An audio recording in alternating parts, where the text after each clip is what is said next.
Happy Monday. Welcome to Fearless with Jason Whitlock. I am Jason Whitlock. Thank you for joining me this Monday afternoon and lending me your ear. All right, we have a special, very special, one-topic edition of Fearless today. We're going to get into this Joe Rogan situation and controversy with some depth. I'm going to start us off with a fire, and then I'm going to turn to our contributors, Royce White, TJ Moe, Rashad McCants, the great Shemeka Michelle, and then we'll finish things up as we always do with Uncle Jimmy batting cleanup and telling us how we all did and helping me give a final approval rating score for Joe Rogan.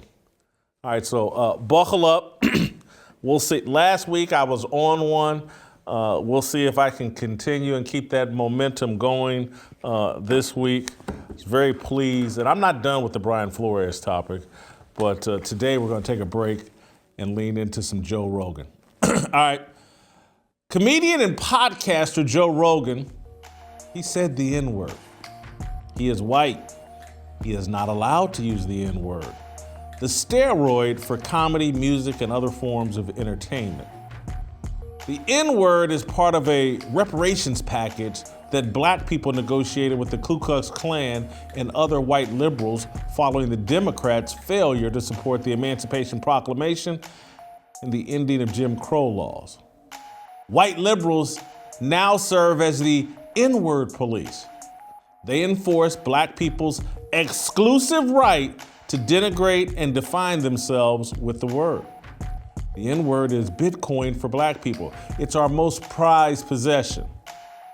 Popular black comedians and rappers treat it like an American Express card. They wouldn't think of taking the stage or hitting the recording booth without it. Black violent criminals frequently use the word when killing or assaulting a black victim. Black people use it to show other black people that they're really black and not uppity black. There's seemingly nothing more authentically black than calling yourself and other black people the N-word. The fact that white people must be granted an exemption card by the Democratic Party to use the N-word makes using the word feel even blacker. It's really special. Joe Rogan is not in good standing with the Democratic Party. His willingness to interview doctors who contradict the Democrats' narrative on COVID and experimental vaccines nullified the exemption he received for supporting Bernie Sanders. During the 12 years of his podcast, Rogan repeatedly spoke the N-word, not as a pejorative. He spoke it in the context of relating a story accurately. The white liberal enforcement arm now wants to cancel Joe Rogan. Rogan made the mistake of apologizing. Take a listen. Now, I know that to most people, there's no context where a white person is ever allowed to say that word, never mind publicly on a podcast. And I agree with that now. I haven't said it in years, but for a long time, when I would bring that word up, like if it would come up in conversation, instead of saying the N-word, I would just say the word. I thought as long as it was in context, people would understand what I was doing. But it's not my word to use. I'm well aware of that now, but for years I used it in that manner. I never used it to be racist because I'm not racist, but whenever you're in a situation where you have to say, I'm not racist, you up. And I clearly have up. And that's my intention to express myself in this video, to say, there's nothing I can do to take that back. I wish I could. Obviously, that's not possible. My apologies and much love. My sincere, deepest apologies and much love. I like Joe Rogan, but I'm just sorry. That apology is embarrassing, it's dishonest, it's beneath him. I'm so tired of this game we keep playing with the N-word. Oh my God. That is the exclusive property of black people. That is their word. They can use it, we can't, and I understand that now. Oh my God, I culturally appropriated the N-word. I mean, don't you realize that when black people say it, it's perfectly okay? But if I even just utter the word and repeat the fact that someone else said it, I mean, my God, coming off the lips of a white person, it's just so painful. This is all a BS game that's being played. I wish Joe Rogan, who's got a ton of money, a ton of support, I wish he had the balls to call BS on all of this. But I'm dreaming. He's got a weak CEO. The CEO of Spotify apologized to staffers for Rogan previously using the word. There isn't one person on the planet legitimately offended by Rogan's use of the word. They would have been offended in real time, not retroactively. We must end N-word reparations. Black people proudly claiming the word as our exclusive right is arguably the dumbest and most racist act of the last 60 years. It's the equivalent, wait for it, of claiming the murder of black men as our exclusive right. Oh wait, we've done that. We kill each other with frequency and impunity, write music celebrating it, and only get upset when white people violate our exclusive right to kill each other. We will step over 100 dead black bodies shot in neighborhood disputes to weep at the grave of Ahmaud Arbery or George Floyd. Black murder and the N-word are in the same reparations package we signed with the KKK and the Democratic Party. I want to know who cut this deal. The people who sold Babe Ruth to the New York Yankees for $100,000? Did Master P cut it after wrapping up the infamous Ricky Williams New Orleans Saints contract? Do you know how dumb and or satanic you have to be to argue that the worst word in the dictionary is your exclusive right to use? Or to argue that you've turned that word into a term of endearment, a positive? No one really believes that. The N-word is just another tool in the racial playbook of the Democratic Party. No one believes Joe Rogan is racist. There are a group of people in power who want him silenced. They're using the race card to silence him. Democrats know that comedians play a critical role in public discourse. Comedians and ministers have traditionally been authorized to speak uncomfortable truths. They set the tone for what is allowed to be debated in public spaces. For the past 5 years, all comedians have been cracking the exact same Donald Trump joke. They were united in their resistance to Trump. With Trump out of office, comedians such as Rogan, Bill Maher, Dave Chappelle, and even Jon Stewart are returning to their traditional roles of nonpartisanship and truth-speaking to power. Comedians are naturally inquisitive, they're not politically correct, they say what's not supposed to be said, and they ask questions that are not supposed to be asked. They're fearless. Rogan is being attacked as a message to all other white comedians. You will be smeared as racist. Chappelle is black. He's been smeared as anti-LGBTQ. He's homophobic and transphobic. White liberals fear comedians and ministers, quite strange allies. Great comedians and great ministers share a love of truth. Accusations of racism, homophobia, and transphobia are being used to silence truth.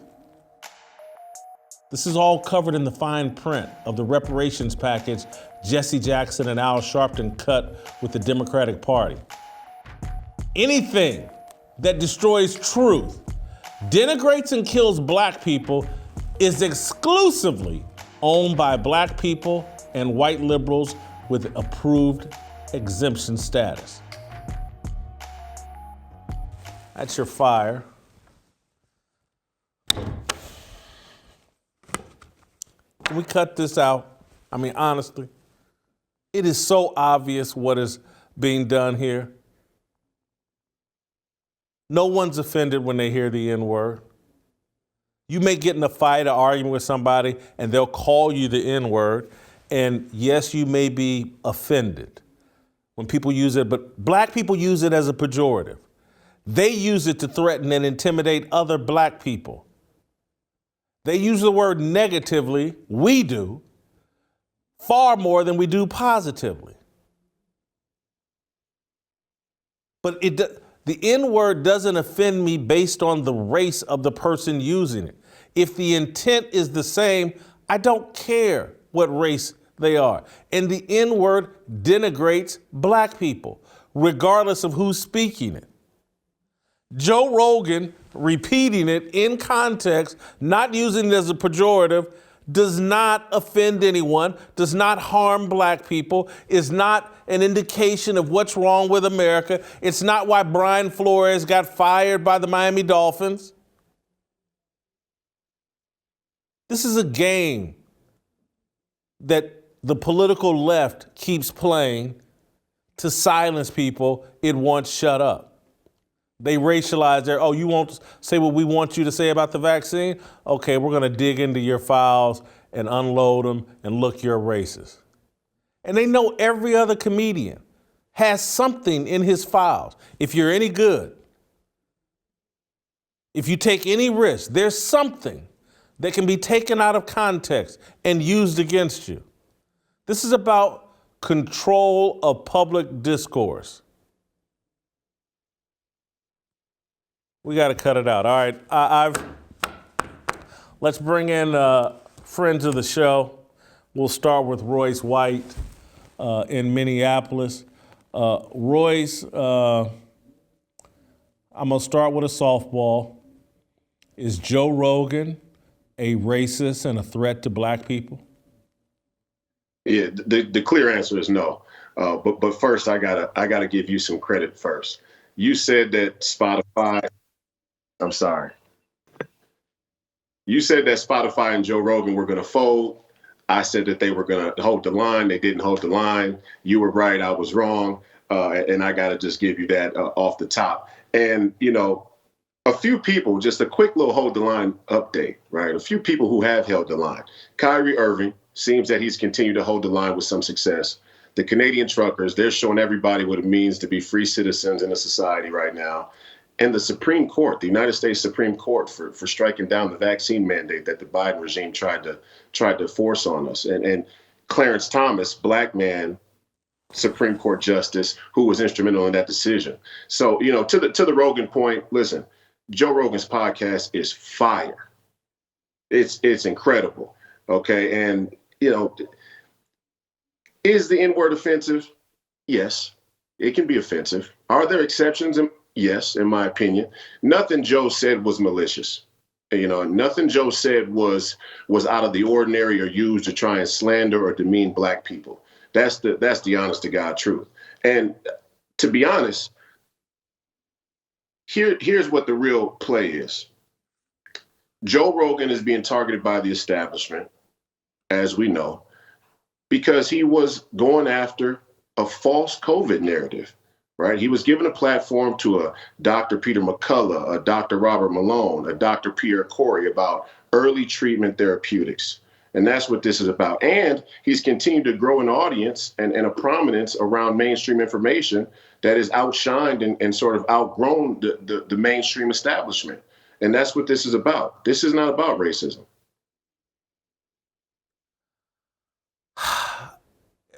Roy, I mean, there's 1,000 different directions we can go, but I gotta start here. What do you think of black people and the argument that that's our word and only we can use it and it's in term of endearment and we've made it a positive and now that's our word and no one else can use it? I think that's insanity, but maybe I'm the crazy one. Yeah, well, I think the bigger problem for black people in this country is something like this. we have aligned ourselves with the Democratic Party, with the liberal left. And it's very clear that they like their black men dead, in trouble, gay, trans, or selling out. Okay. And the selling out black bourgeoisie has made a deal with globalists to allow them to use racism to go after other people's rights. And the deal is that they won't talk about any real racism from a broader global corporate community. And the best example of that is one that I like to give it, Bill Gates, right? Bill Gates comes on his own foundation YouTube channel and says with extreme clarity, population growth at the global level isn't an issue. It's going to peak out around 10 billion. It seems that we could handle that. The real issue is rapid population growth in countries that can't handle it. And then he goes to a cutaway of all African and Arab countries. That's racism. That's eugenics. That's the arrogance of a global agenda. That's white supremacy, right? But none of the blacks want to talk. Black people don't want to talk about that. They don't want to talk about the connection between a birth control culture, an outgrown birth control culture here in America, and the similarities to a depopulation effort there in Africa. And that's the quid pro quo between our black elites and the globalist agenda. That's racism. That's what we need to be worried about, not Joe Rogan saying the N-word in complete context of a cultural critique or referencing it when somebody else had said it in a story he told. That's not dangerous to me. Royce, you've made a really powerful point.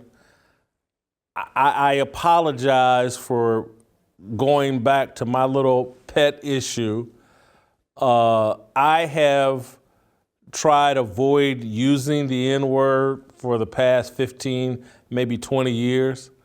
I think that what you call yourself affects what you think about yourself, how you view yourself. I think it's attached to your self-esteem. I think that we as black people have made the mistake of defining ourselves as the N-word. And I think we seem to be completely unaware that that impacts our self-worth and our self-esteem. We see ourselves as the very N-words that we call ourselves, and that's why it's virtually impossible for us to see ourselves as representations of God. And again, when you're running around trying to live up to a standard of being an N-word, that's just not a very high bar. In fact, it's a very low bar, and it sets you up for all kinds of self-destructive behavior that we popularize, glorify, whatever. And so I think your point is unquestioned, and it's very powerful.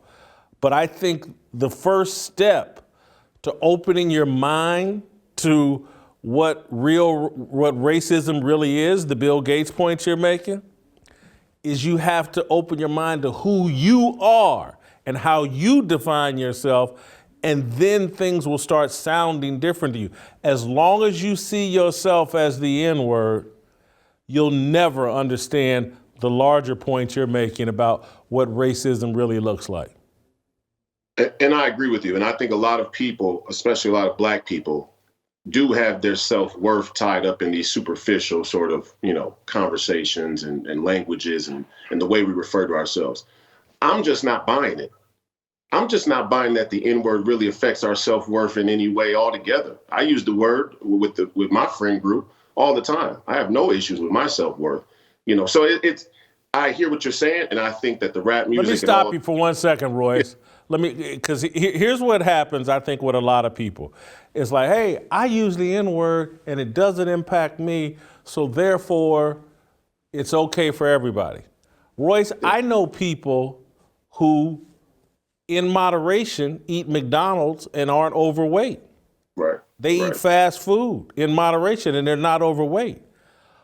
But the statistics are pretty clear. Steady diet of fast food, there's going to be complications and issues as it relates to obesity and all the things that go along with that. I can't handle fast food. And I don't think most people can. And so I don't like the limited argument of like, well, I use it and I'm fine and blah, blah, blah. Well, you may be an aberration. No. It's not. That's not the point I'm making. Here's the point I'm making. The race 3-card Monte that's been played, especially as it pertains to the cop and civilian dynamic, for example, as a racket, as a social economic racket, okay, is a complete look away from a corporatocracy that wants to continue on with a culture of overgrown consumerism and moral decay. Okay, so the answer for Black people, as is the answer for the greater America, isn't to pull out words like the N-word. It's to go back and ask why philosophy has been pulled out of our public education in formative years. Because if you have a philosophical foundation, if you're very familiar with first principles and the proper way to think, like an Albert Einstein would say, for example, he was a notorious cusser, and there are many of, great thinkers that used a lot of profanity. The N-word doesn't affect you as much anymore. I'm very well versed in first principles. I come from a philosophical foundation, and as such, the N-word doesn't affect my self-worth. And I would say that the greater strategy to uplift Black America into a place of prosperity is to address the philosophical and spiritual crisis. The N-word is a moot point, in my opinion. But I do agree that we should get over the whole politically correct racket that we let the liberals use to attack free speech and other people's rights. I just don't know that that's where we should be looking to say the reason why our young men keep shooting each other in the streets is because they look at themselves in a denigrated way. No, they don't have any first principles. They're in a philosophical crisis that has nothing to do with the N-word.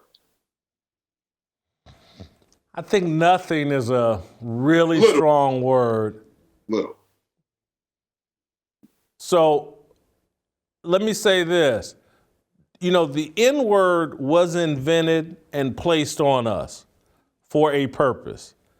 My argument is it's no different when I believe it was either the Korean War or the Vietnam War. I think it was the Vietnam War.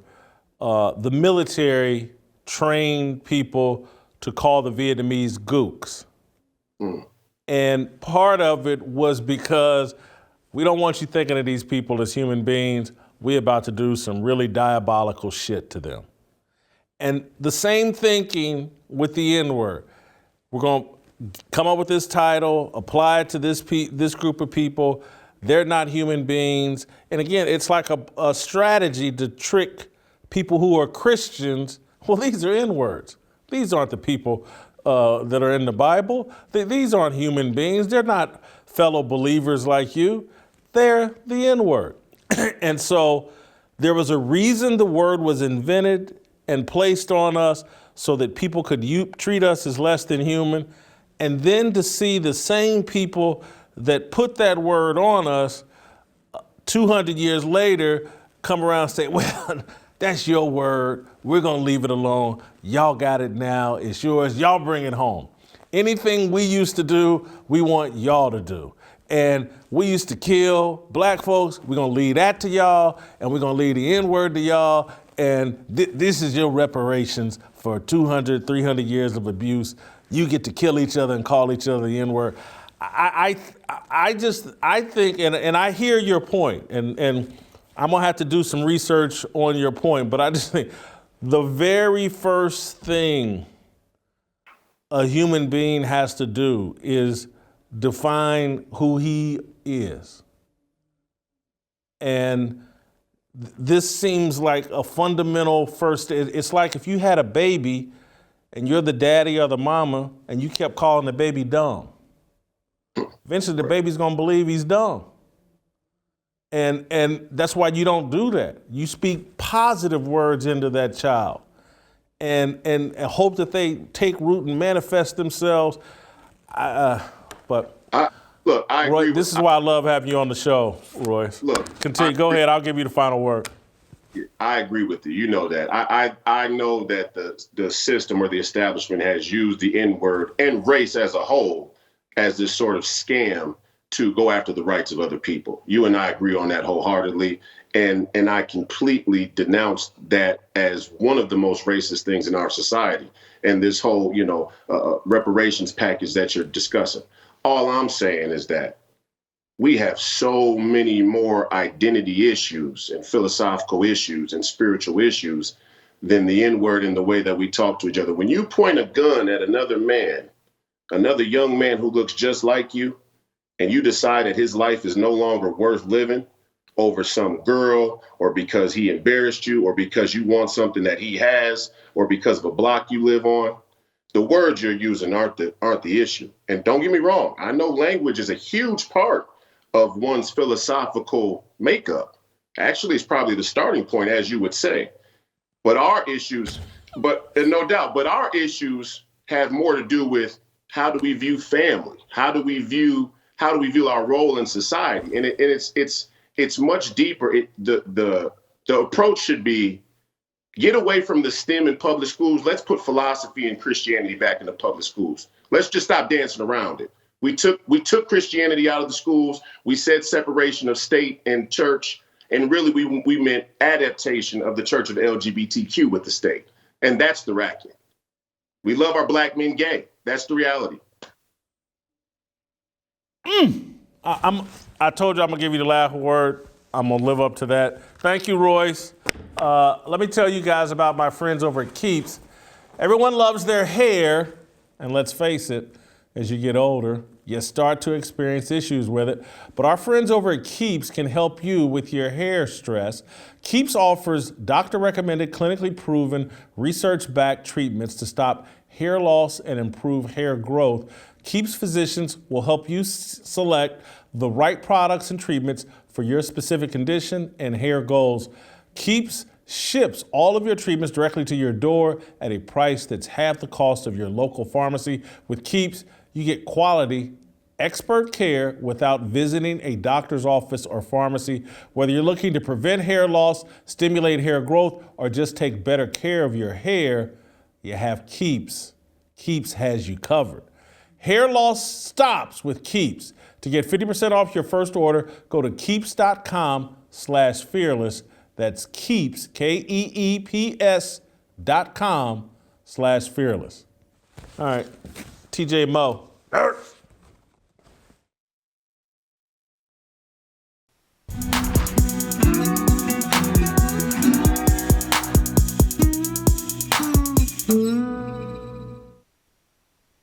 Oh, I like that intro for TJ Moe, although I think I would have, what they call him, the Show Me Kid? I would have called him the White Shadow. I like the White Shadow better than, but maybe that's racist. It's probably racist. Probably unfair. Puts TJ in a bad spot. All right, TJ, I'm bringing you into this fire I started as our resident white voice here at Fearless. Where should I start? Let me. What do you think of? I'm gonna ask you a tough question. What do you think of black people believing that there's some power and privilege in owning the N-word, and it's only ours to use, and you can't have it? What do white guys say about that? Well, I don't want to speak for all white people. I think it's liberal logic to some degree. You turn yourself in a pretzel and eventually you run back into yourself. It doesn't make a lot of sense. If you're trying to eradicate a word, then keeping it around yourself seems counterintuitive. And so I would tell you that, I told you this when I was in studio with you. Pat Ivey was, he was a defensive lineman from Mizzou. He's our strength coach. And years later. And he used to always say, look, fellas, I'm not going to tell you what you can and can't do. You're grown men, but I'm just going to tell you to have some self-respect. And so I never heard him use it one time. And it probably helped, but some of it is just like you talk a certain way for 15, 20 years before you get to adulthood, and it's a hard habit to crack.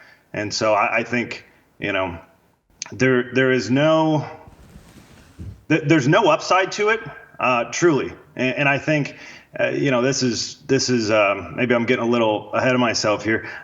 As it relates to Rogan and white people saying the word, why have we awarded so much power to the white man's vocabulary? I mean, it's one of the crazier things. Who cares what the white guy says? White people don't care what other white people say. Why does a black man care what a white man says? And so how we approach this, I think, is pretty denigrating to black people. We're acting as though black people are so weak that they can't even handle hearing a word, even when it's not being directed at them. It is only being used in reference, or it is being used to tell a story. And we're saying we should walk around patrolling the streets for anybody that could use that word, and we need to cut their throat and make sure that those people are discredited for life. We're going to be patrolling the streets for a long time, forever, because you're never going to get rid of everyone.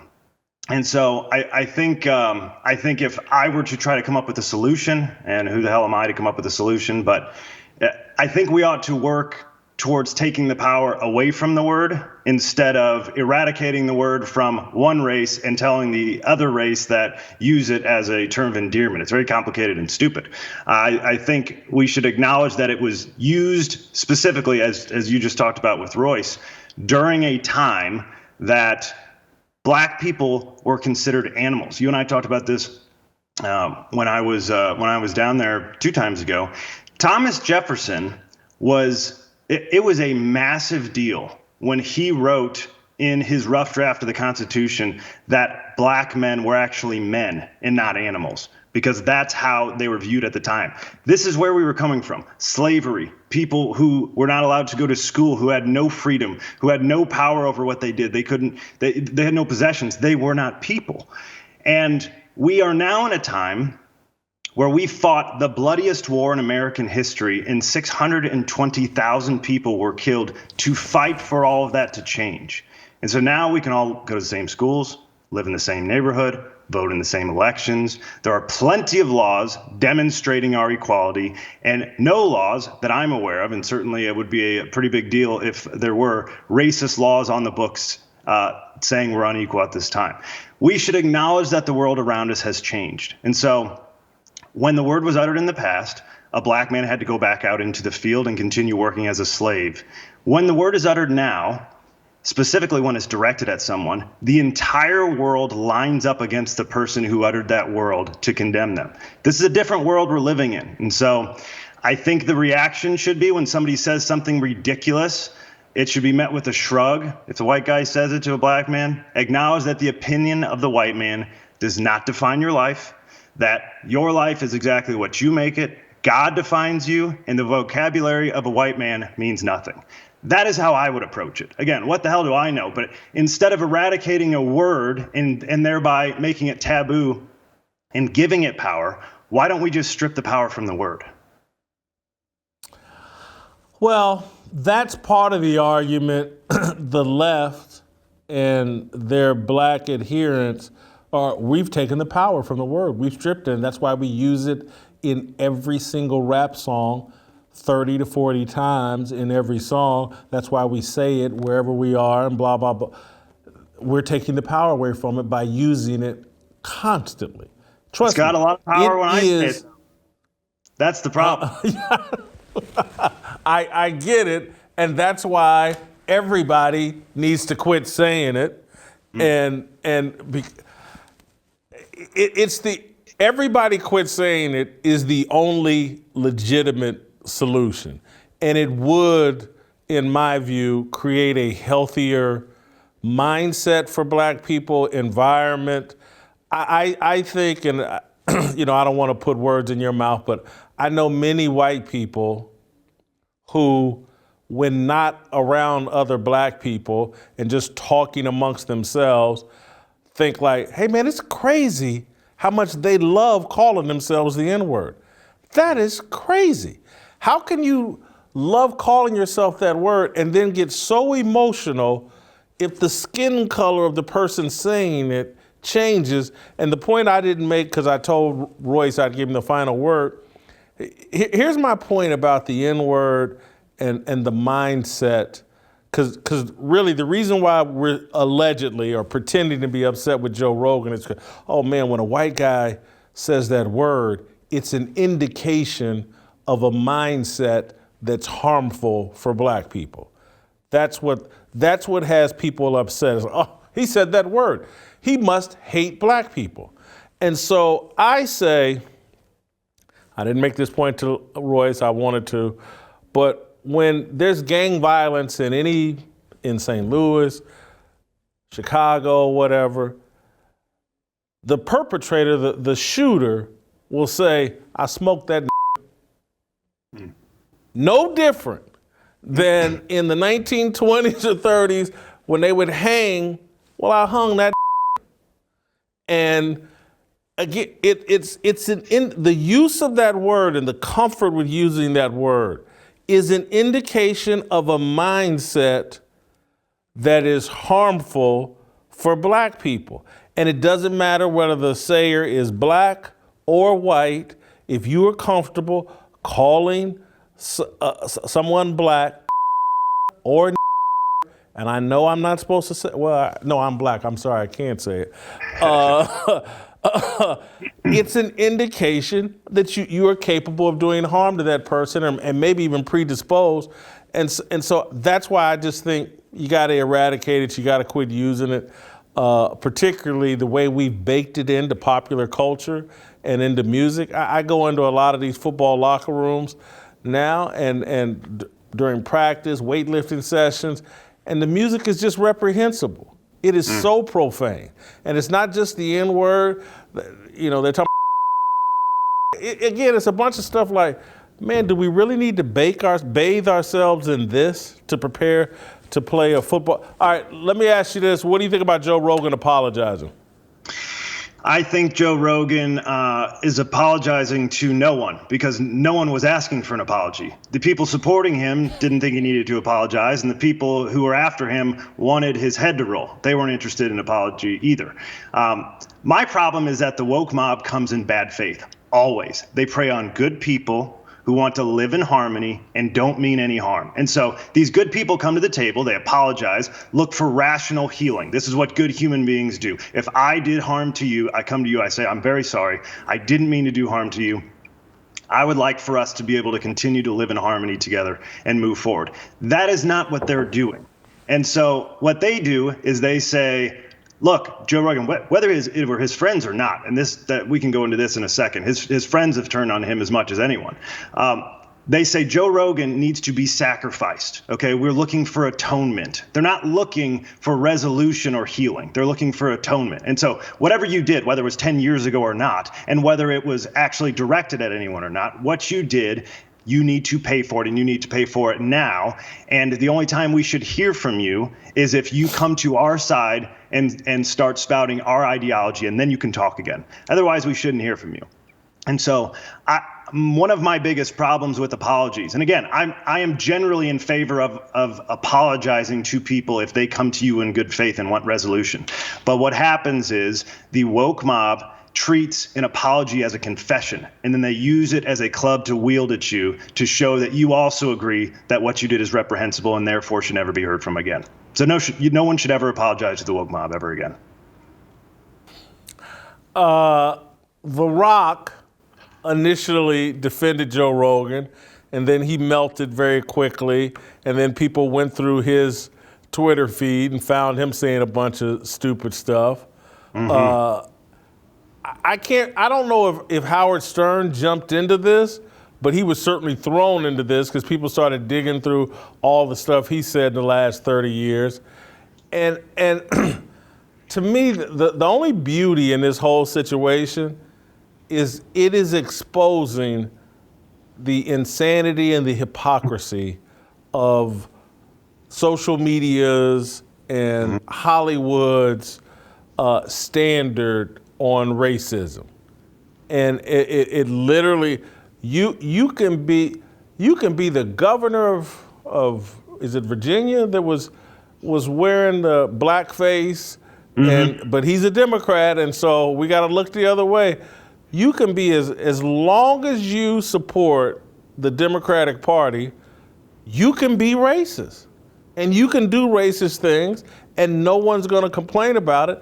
And I just love the fact that people don't want to address this. Well, they love to, oh, well, things switched. The Republicans used to be for black people, and then they switched, and now they're the racists, and we're for black people. And if you're part of us, though, you can use the N-word, you can wear blackface, you can crack all the kind of racist jokes you want. Just pull that Democratic lever, you're covered. Yeah, how come you haven't signed up, TJ? No. As Delano stated when we were down there, I have to come home and look my wife in the eyes, and she would leave me the next day if I started spouting that nonsense. I think I have been so disappointed in the quote allies of Joe Rogan. I'm floored.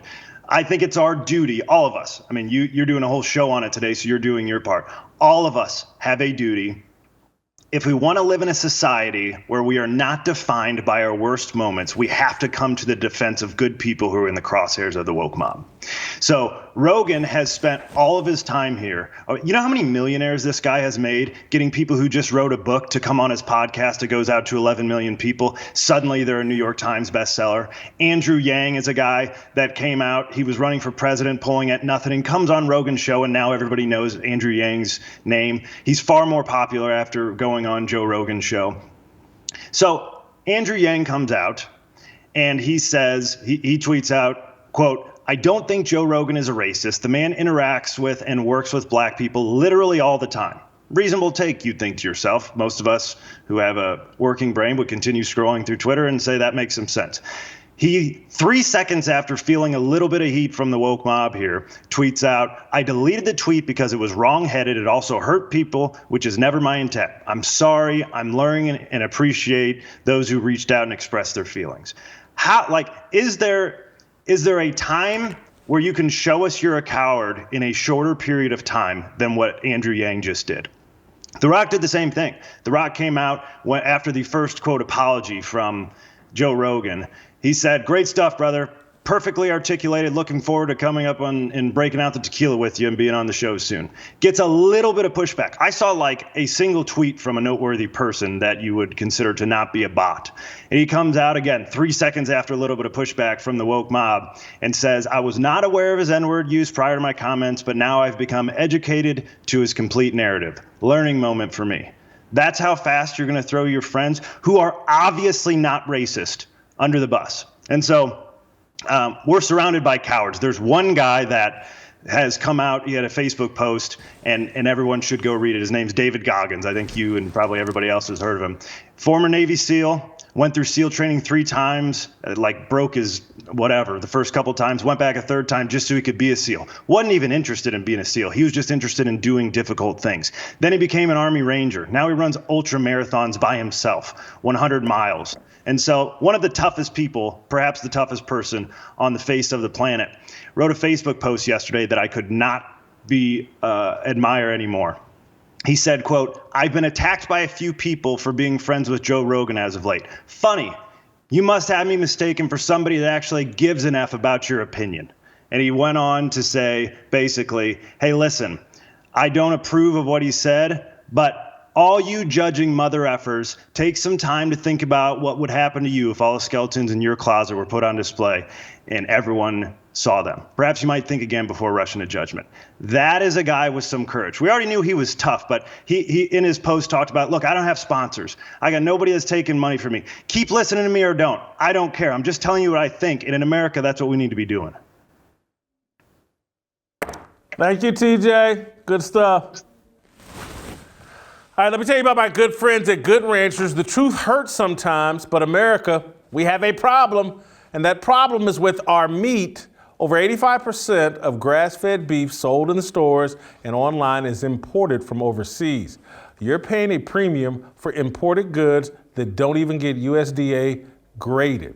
That's why you should get all of your beef, chicken, and seafood from Good Ranchers, 100% American company. Good Ranchers delivers steakhouse quality to your door. Good Ranchers is here to solve our meat problems in America. We love them here at Fearless, and you will love them in your home as well. Check out goodranchers.com today, and when you use my promo code FEARLESS at checkout, You will save $25 and get free express shipping. Head on over to goodranchers.com/fearless today. Have delicious American meat on your table. Order now with the code FEARLESS to get $20 off your box. If you're a fearless soldier, if you want to be in this fearless army, you need to be eating fearless meat from Good Ranchers. Support American farmers and ranchers. Support a sponsor that supports you. All right, stick around. Rashad McCants. X.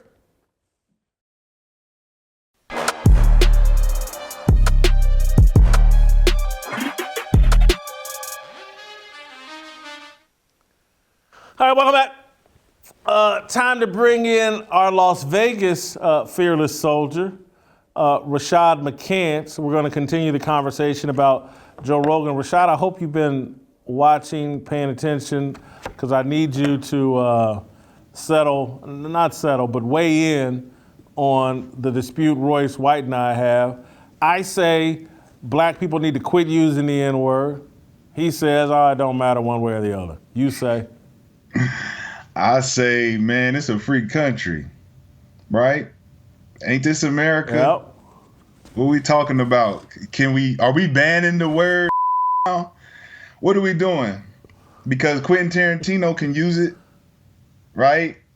We can use it in the music. We ain't canceled Samuel L. Jackson for allowing it. So why all of a sudden we need to ban it? Because I like when I'm around white people and they're uncomfortable about using it until I tell them to use it.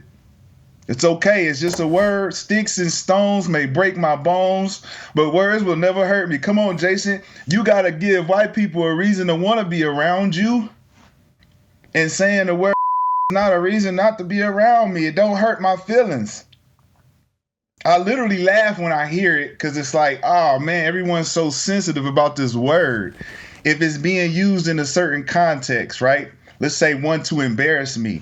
Am I going to let this one word hurt my feelings to the point where I'm not going to say nothing back to the other person? No, I'm not. We're not that sensitive. So here we are. We're talking about Joe Rogan saying a bunch of insensitive remarks that he said in the past, just like Justin Bieber, just like Eminem. Justin Trudeau wore blackface. Jimmy Kimmel wore blackface. They all still got their jobs. We ain't talking about none of this. But Joe Rogan is that agent they need to silence. So they gonna try to take the black vote and go after Joe. And Joe, I'm telling you right now, I'm high-fiving you because I ain't never seen a white person say that many times in a row.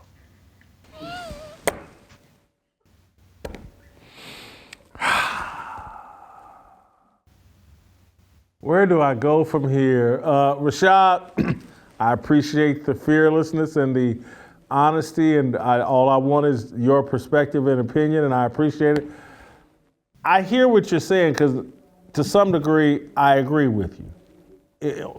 Or a lot of what you said, I agree with in terms, there is no word that any man, you, any white, Larry Bird, there's no word you can say to me that's gonna make me fall or gonna change my opinion of myself.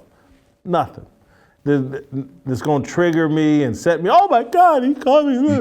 Not gonna happen. What I think of me trumps and supersedes what you think of me. And, you know, if I had a wife, what she thought of me would be very important.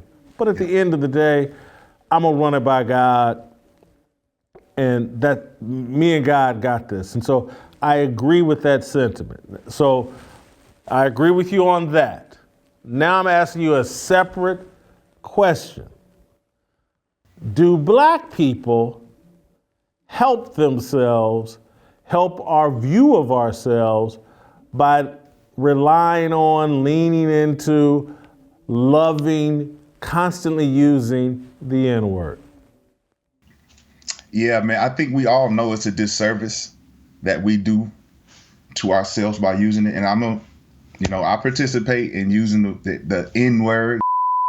You know, it is what it is at this point. It's culturally ingrained into our medulla oblongatas.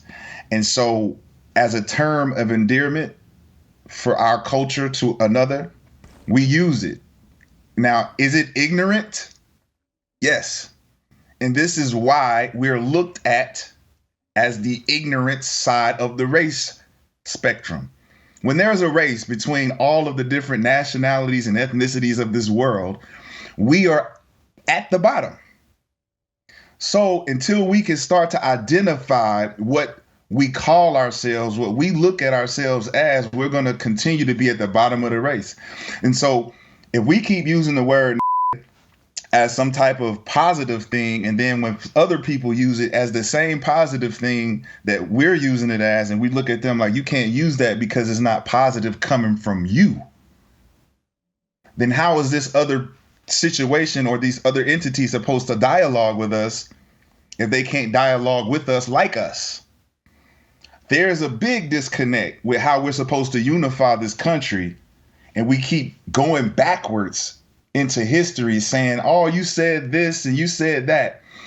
How many black people are being canceled for saying hunky, cracker, pig?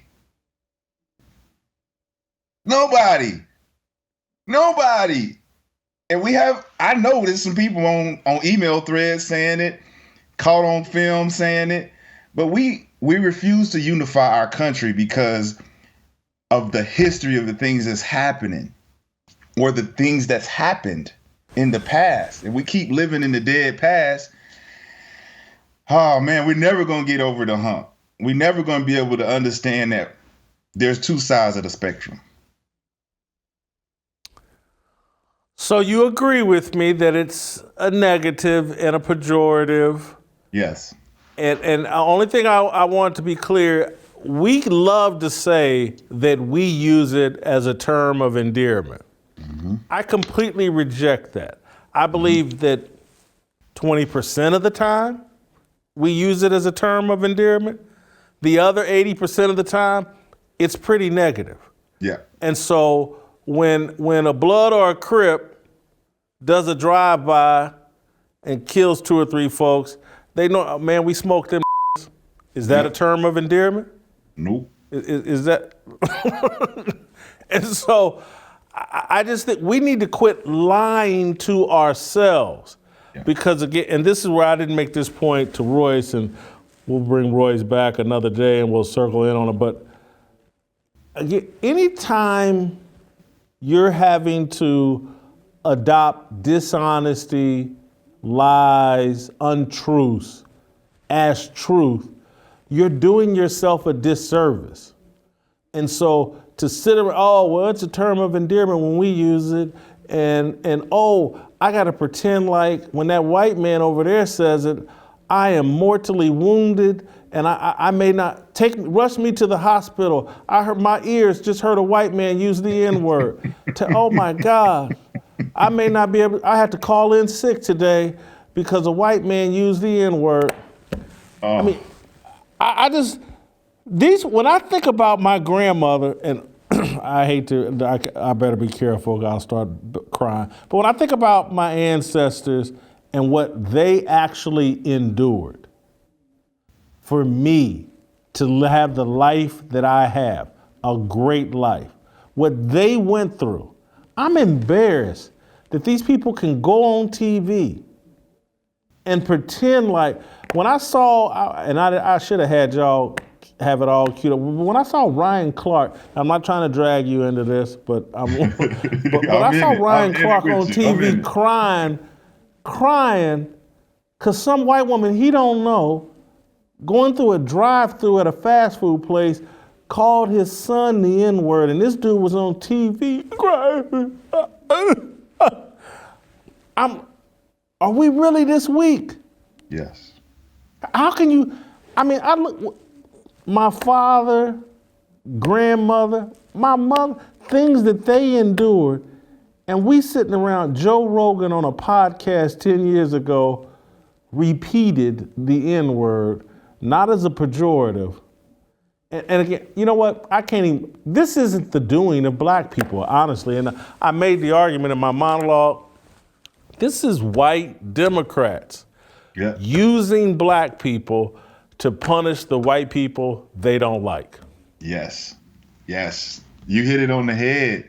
Listen, Jason, and people don't see it. People don't see that there is a puppet master over top of the puppet masters. And they pulling these strings and they're saying, all right, who do we not like that's supporting what we don't support? Joe Rogan. He was next up for a while now. And I think he knew that he was next up. He didn't know that they had evidence on him. When you talk about the John Gruden thing, right? John didn't know they had that stuff on him, and he wasn't expecting any kind of defense for that. So Joe Rogan looking at the same, he's literally woke up, was like, oh man, they got me. They got me. They caught me with my pants down. Now what do? We hope that our support for all of our fans over the years can stick together and know that this is not who I am.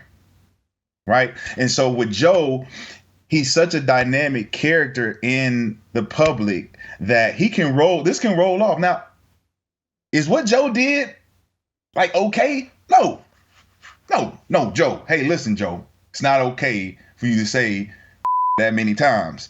Now, if you was on cast for a Quentin Tarantino movie, bro, you a star. This is what he wants. He wants people comfortable saying that word. But you on a podcast with sensitive listeners and people with the LBGT and beta, and man, we need real men to understand Joe Rogan is a stand-up guy.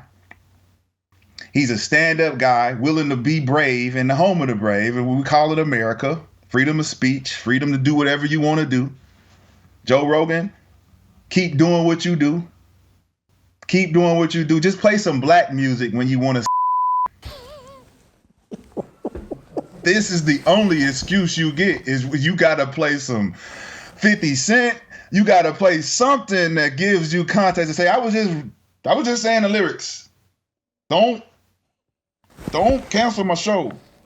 You know what I'm saying? It's all good, Jason. Like, we understand what's going on here. Like you said before, if we just what TJ said, if we ignore this and we just say, man, every single person that comes up and says something racial or black, we should be numb to the fact right now that anything that's N-word or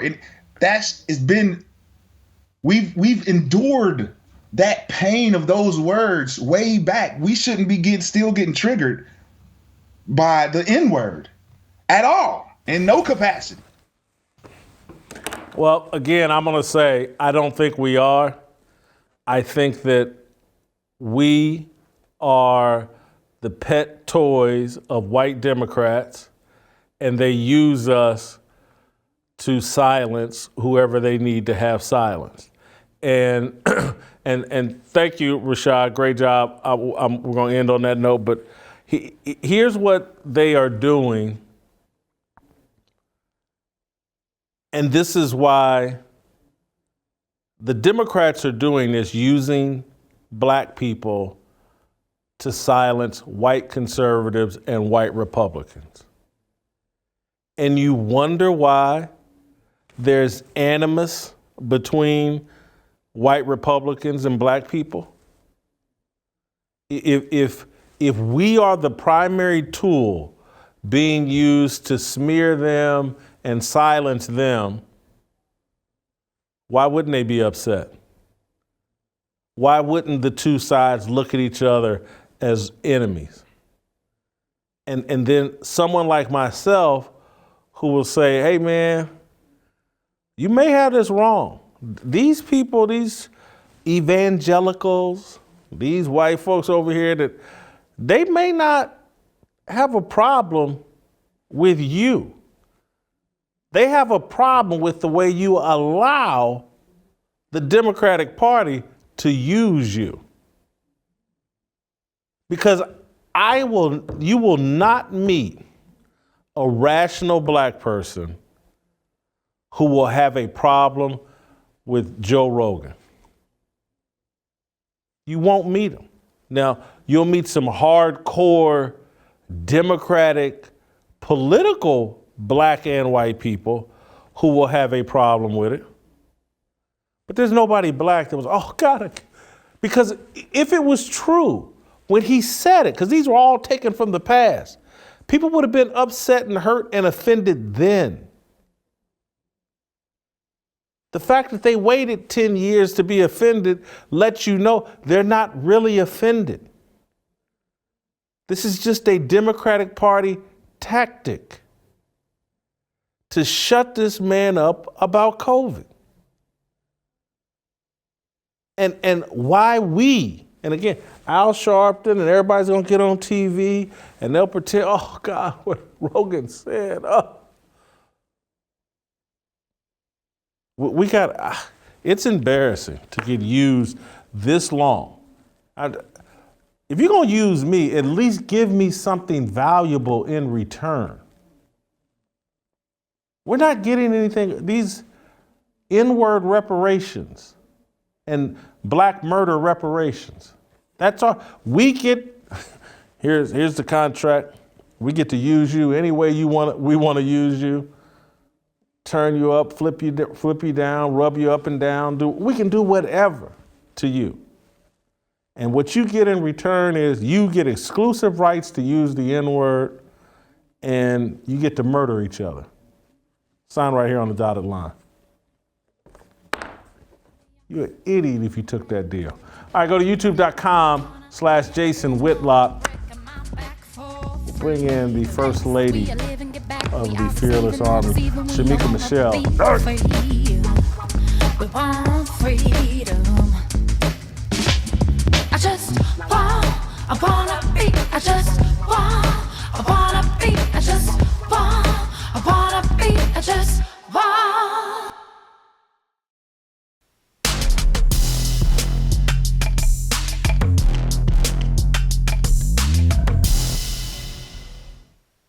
All right, time for a Shemeka show. Shemeka, I hope you've been listening, watching. Should black people quit using the N-word? You know, Jason, I'm not emotionally tied to the N-word. I know that you feel like it's a bad word, but I think we all have our things that, you know, are pet peeves to us. My ear is going to be more inclined to hear somebody say, if it ain't for bad luck, you know, I wouldn't have no luck at all. Or if it ain't one thing, it's another. I hate things like that because I believe if life and death is in the power of the tongue, you really shouldn't speak those negative things over your life. But so I hear what you're saying. I don't have an issue one way or the other because I'm just not emotionally tied to it. What I do want black people to stop doing, though, is lying about it. I don't think that it's always a term of endearment. I think it depends on context and in the way that you say it, because we all know what's up my and my two different things. Just as if I were to say, you know, bitch, you crazy, and that bitch crazy. Those are two totally different things. So I want us to stop lying about it. And also this whole, there's a difference between ER and A. There is no difference between whether it's a hard ER or whether it's an A. Nobody sat down and had an intellectual conversation and said, you know, if we take the ER off of it and put an A on it, it'll make it a term of endearment and it'll be something that we can use and it's okay. The only reason why we don't put an ER on it as black people is because we don't talk like that. It's the same as if I say, I'm going to go in the kitchen and make you some cheese and crackers. I'm not saying cheese and crackers or pass the salt and pepper. I'm not saying salt and pepper. We just don't talk like that. So it's not this intellectual thing that we decided on that we're not going to use it. We say mother instead of mother. I just want us to stop lying about it. Stop trying to make excuses as to why we use it. It's not a term of endearment, and we didn't change the ER to A to make it more friendly. We changed it because there are things that we say differently, period. It's still the same. There's no difference between ER and A. Great point. Let me ask you this. Why do we lie to ourselves? Why are we constantly lying about the N-word? I think we have an issue of just being honest. Like for me, I don't even like saying the N-word. If I'm going to say it, I'm going to say period. Regardless of who I'm talking to, regardless of who I'm around, I think we just don't like being honest as people. We've gotten so politically correct that everything is wrong. We're scared. We're afraid. And we lie to ourselves about it to make us feel better. Look, if it offends somebody, guess what? I don't care, but I'm not going to lie about it and try to say, oh, I use it as a term of endearment, or no, I changed the ER to A. I'm not going to lie about why I use it. I use it because I've heard it all my life. I used to hear George Jefferson say on national TV, anytime he said thought what somebody said was stupid, he would say, please. I heard it all the time in rap music. It is a part of my vocabulary a lot of times, just like retarded, midget, short bus. These are other things that are offensive to people, but I use it. And I don't try to make excuses as to why. I've just heard it so much. I try to make an effort because I know that it's offensive, but I don't justify it by saying it's a term of endearment. No, it is what it is. Sometimes it's a term of endearment, sometimes it's not. It's just like other words, dumb, stupid, crazy. Depends on how you say it. If I say something out of the way, my friend will say, girl, you stupid. She don't think I'm stupid as in ignorant or unintelligent. She's saying that in a way that's funny. But I just want us to stop lying and stop trying to make excuses for it. It is what it is. Joe Rogan, what are your thoughts on, should he be in trouble? Do you think he made a mistake apologizing? I definitely think he made a mistake apologizing, because to me, it's like putting a bloody carcass in a water full of sharks. Once you start to apologize, they smell weakness, they smell fear, and they feel like they can just then continue to come up with something else that you need to apologize for. And I hate to see a man groveling. It feels like he's groveling to me. When I think of Joe Rogan, I think of a man that has like the 5 o'clock shadow. He's not really quite clean shaven all the time. I think of somebody tough. He might have on a tight t-shirt. I saw a video, looked like he had just whitened hair all over his face. Face was smooth as a baby's bottom, and he just looked weak. I don't think that he should have apologized, because to me, it just opened up the door for him to look really weak and for them to feel like, I got him now. We got him now. Apologize for what? If you did not mean it in a malicious way, if you were not trying to be derogatory, you were just saying it in a different context or repeating what somebody said, what are you apologizing for? You're apologizing because 10 years later, people want to come out and act like their feelings are hurt, because this is what it is. It's about feelings. Joe Rogan has not caused us any financial strain. I was still able to pay my bills with him saying the last 10 years. He has not caused me any type of physical harm. People now just want to pretend like their feelings are hurt.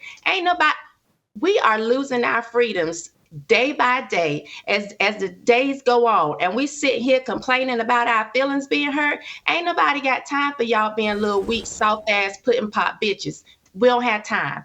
I don't think Joe Rogan used it in a malicious way. And no, I don't think he should apologize. What do you think of my contention that racism and black people are just a tool white Democrats use to bash their opponents? Oh, for sure. And because I think that they know all they have to do is toss out the word racism, and that's how they get the black people on their team. For anything, they have a problem with anything. Oh, let's find out, some racism in it or something that we can call racist. And the blacks, they gonna hop right on it. When they couldn't bring Joe Rogan down with misinformation, because that's how they started. That they started with misinformation. Why not bring somebody on the platform that you feel like can debate what either Dr. McCullough said or Dr. Malone? When that didn't work, they had to play the racism card. And as Black people, we fall for it each and every time. When Rashad said we're like puppets, we are like puppets. We like clockwork. That's exactly what they use every time to get to us, is racism. And I would like to also add why we fall into this with the Democrats or the left, and we will shoot off our own foot, or we'll cut off our own nose to spite our own face. Why are we pulling our music off? For people like India Ari and all of these other people, what I want to know is, do you even actually own your music? So when you're talking about Joe Rogan is getting $100 million on Spotify, but you're only getting this small amount, let's go back to whether or not you own your music to start with, because then your issue is not Joe Rogan. Your issue is that you signed a faulty contract. You have no idea how the music industry, after you've seen artist after artist complain about not owning their own music, and you're still doing the same stupid shit. This is not about Joe Rogan or Spotify. Your real issue would be why you don't own your music, and then why you are still allowing white people to use and abuse you. That's what the real problem is. Shemeka, another tour de force, great visit. I gotta say though, this is probably the first time in 7-8 months that I've disagreed with you. But I love you just the same, so we'll have you back on later this week. All right, get your Fearless Army swag, shopblazemedia.com/fearless. Uncle Jimmy, you got to come in here and bail me out. From Royce to Rashad to Shemeka, and hell, maybe I even got to throw in a little TJ Moe. No one agrees with me today. All right, Uncle Jimmy and the approval rating. Original regrets and our decisions. We all wanna go to heaven with freedom. It's my obligation, no hate, discrimination, raising up your hands for freedom.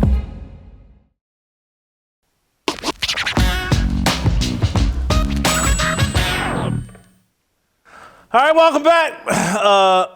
Uncle Jimmy, after today's show. I hope we have one tomorrow. What did I? No one agrees with me about the N-word, Uncle Jimmy. First of all, on a very serious note, do you want to be Joe Rogan so bad that, I mean, if Joe Rogan just got in trouble for dropping the N-bomb, you do realize that this whole show has been like a old NWA song. I mean, the only thing that I hear Justin and Chris back there going, dot, dot, dot. I mean, this, you know what the under and over is for how many N-words got dropped of this, that they was back there counting. You know what the under and over is? Take a guess. 15. You're low. You're low. I'm just telling you, you're low. Anyway, I get you. I follow you. Well, first of all, I got to ask you a question. Go ahead. For real, man. Please. Is it just me, or on today's show, did Hadley not do a good job of screening our guests today? I mean, for real, does this seem like the guest just wasn't screened today? I don't understand. I completely disagree. I know you're joking, but I'm gonna say I completely disagree, just because, hey man, I want people to say what they believe. Okay. And so, that's what they believe. Okay, so you want people to say what they believe. So we start off with Royce? Yeah. He said what he believed. Okay, yeah, he came out and said what he said. Then we get TJ to come out here. TJ coming out here, dropping MFing bombs and TJ Moe cursed? Well, he didn't cuss, but he used some analogies. For him, that was cussing. Oh, for TJ. For TJ, that's cussing, man. Yep. You know, and I think the only me and TJ the one that didn't get the memo to say don't come out here and cuss. I think that was only me and TJ. And then you bring out Rashad. Now I don't know if you realize this or not, man, but honest to goodness, man, Rashad came out here and was doing the drive-by.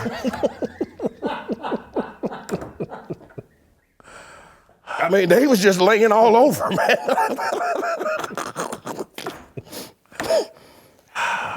This show's not going to be reviewed. I mean, wait a minute. Then you got more bodies on him than Omar Little. Is that what you said? Rashad, then Rashad like, how come you don't have me on the show more? Man, if you don't stop, and then we bring out the first lady. Yeah. Shemeka. Yeah. I can't even repeat some of that stuff Shemeka said, but Shemeka just brought it home. She just bought it all. I mean. This was the wrong day not to have Delano on the show, I think. No, this was the good day to not have Delano on the show. Because I promised Delano would be like.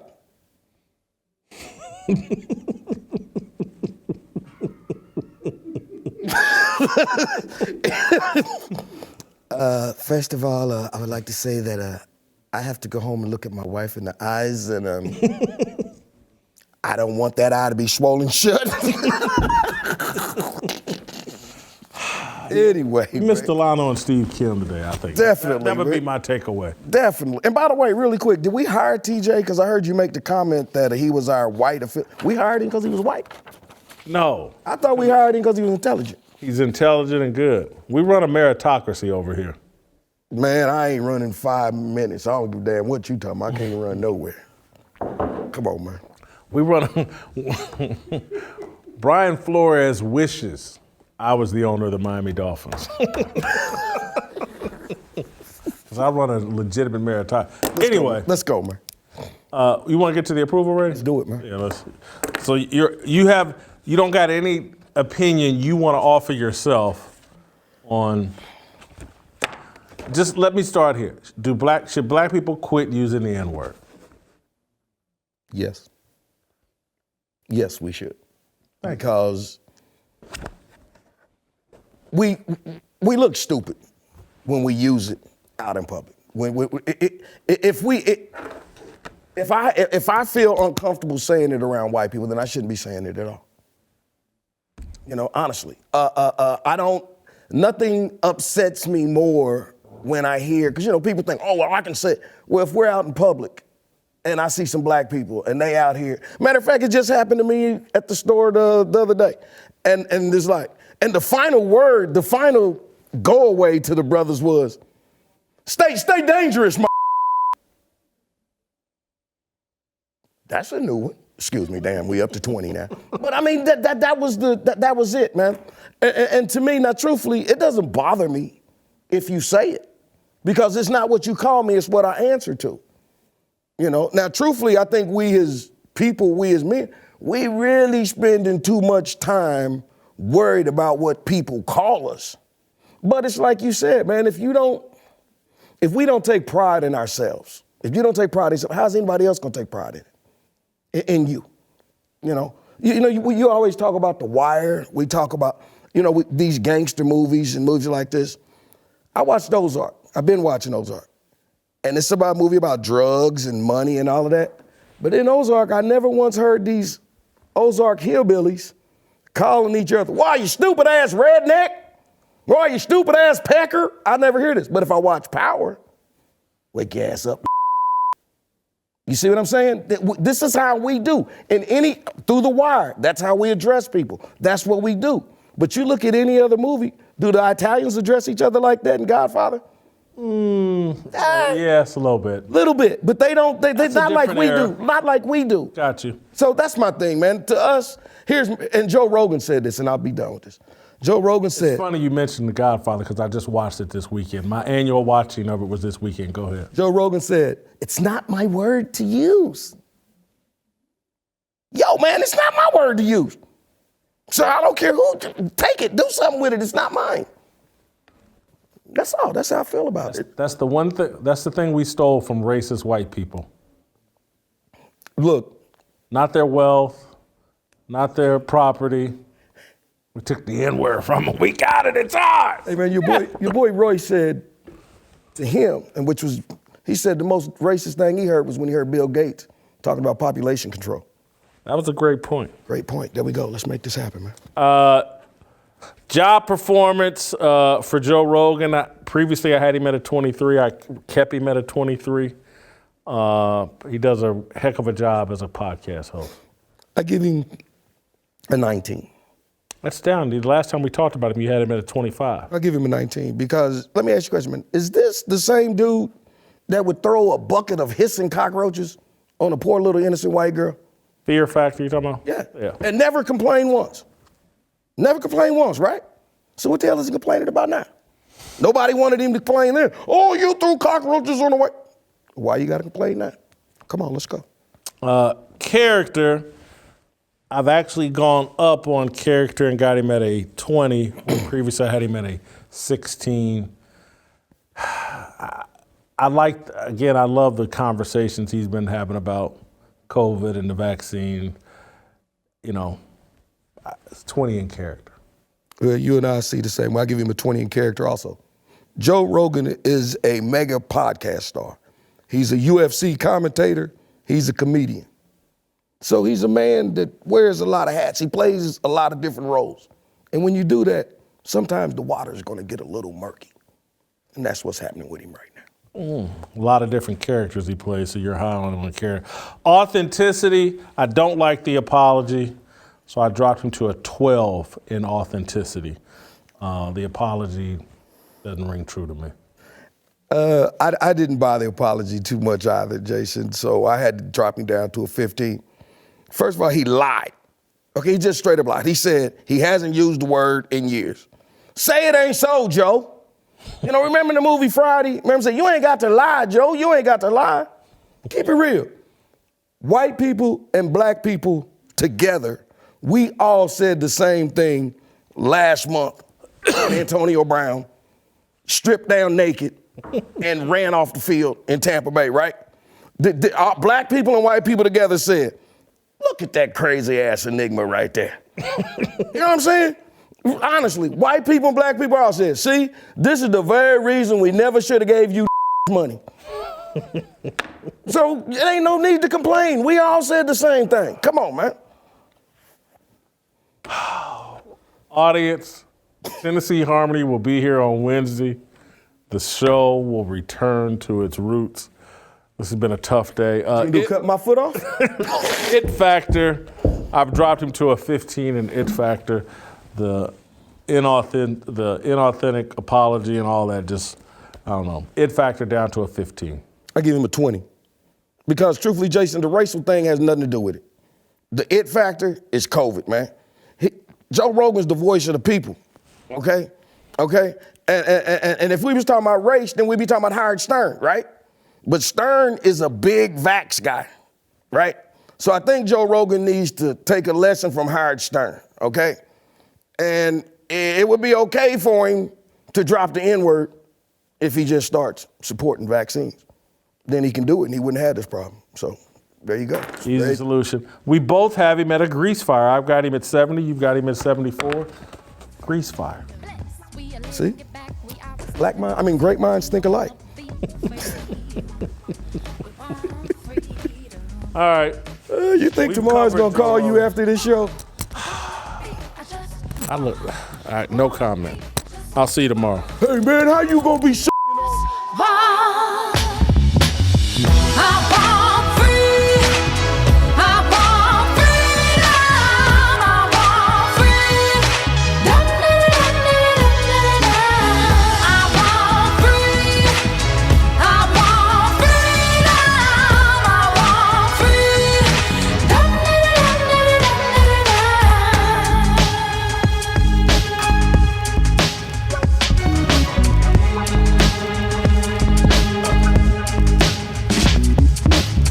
for the right sign, looking like it's my time, feeling all kinds of free. These words are our religion, our regrets and our decisions. We all wanna go to heaven with freedom. It's my obligation, or hate discrimination.